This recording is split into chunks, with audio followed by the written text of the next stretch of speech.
Hello, and thank you for joining us on this podcast. I'm Karen Weaver, and this is Trustees and Presidents. Over the next period of time, our guests and I will take a deeper look into the issues that surround management and oversight of intercollegiate athletics. Now, I don't mean the role of a head coach or an athletics director. What I do mean are the people and organizations that intersect with the athletics department in significant and sometimes unknown ways. These leaders and outside organizations have an impact on athletic system structure, on how decisions get made on campus, run athletic conferences, provide fiduciary oversight, oversee the accreditation process of our universities, and so many other points of intersectionality that influence athletics at the college, conference, and national levels. So let's start with me. I write and teach about the intersection of higher education and college athletics. In my career, I have won an NCAA national championship, been a head coach and athletic administrator in the Big Ten for nearly 15 years, and joined the faculty 8 years ago. I have also been a Division III athletics director, guiding my institution from non-affiliated status to full NCAA membership status. I have a unique perspective. I became quite interested in this topic of higher ed decision-making surrounding athletics when I began looking for a dissertation topic over a decade ago. After listening to very good advice to write about something that you want to continue learning about after you finish, I settled on an unusual topic: how the 11 presidents of the Big Ten Conference decided to get into the cable television business, launching the Big Ten Network. About the same time, I was approached by the fledgling network to do color commentary in field hockey for various games at locations around the Midwest. As I'm a former field hockey coach at Ohio State, I was excited to be part of something that would promote the sport.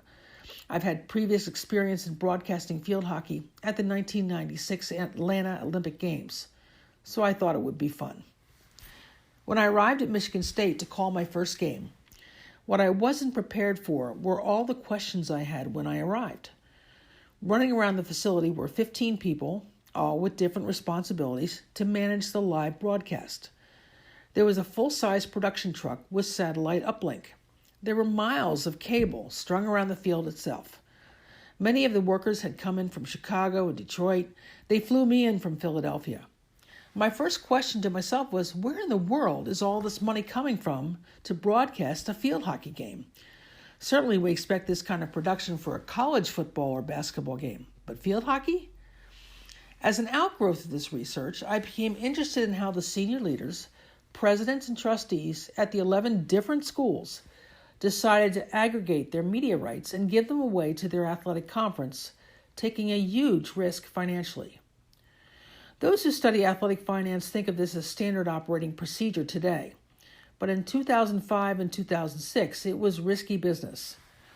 Those conversations have led me to further examine the many ways that boards, presidents, conference commissioners, and others intersect with the business of college sports.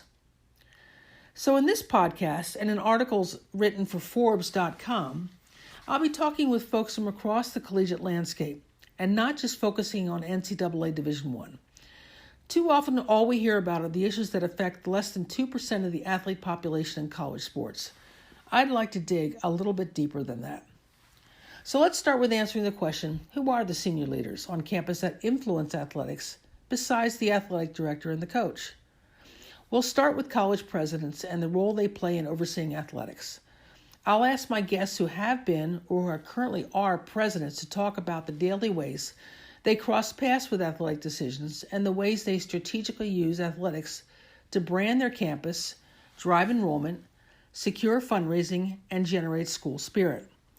We'll talk about the role they hold within NCAA governments, conference governance, and with faculty committees on campus.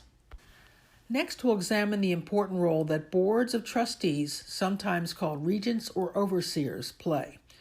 Boards are charged with fiduciary responsibilities, i.e. keeping the school out of financial and legal trouble, approving facility plans, staying informed about investment portfolios, and so many other things, including athletics.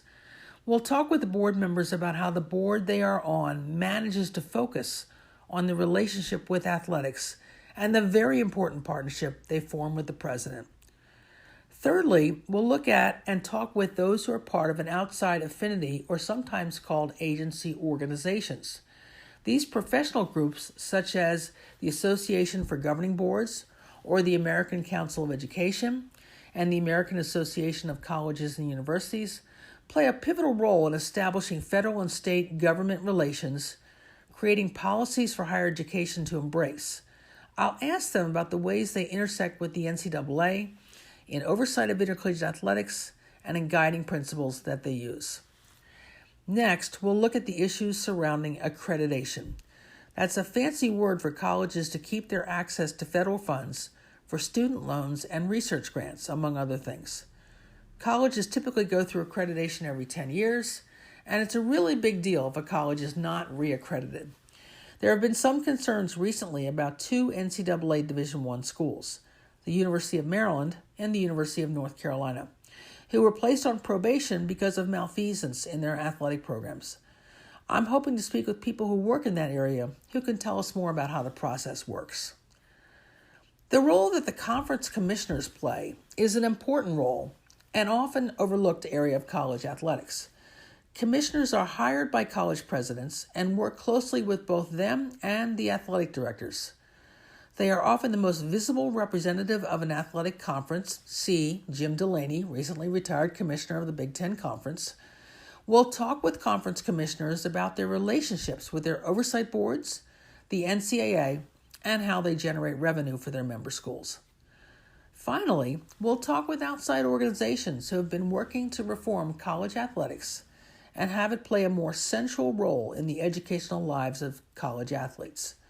The Knight Commission on Intercollegiate Athletics is one such group.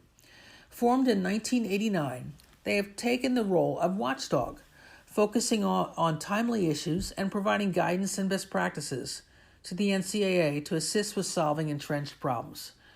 We'll talk with faculty governing groups and higher education scholars who have written regularly about the issues surrounding college sports and examined their proposals.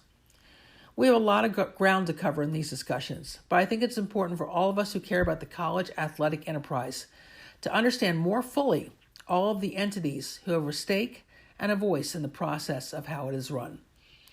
I'm really looking forward to having you join me on this journey. I hope you'll set the alerts function on your podcast player so that you can know when we have shared a new episode. And there is a way for you to ask questions for my guests and for me to try to answer in future podcasts. I'm hoping this can be a two-way dialogue. Welcome to the beginning of the journey. We'll begin in January 2020.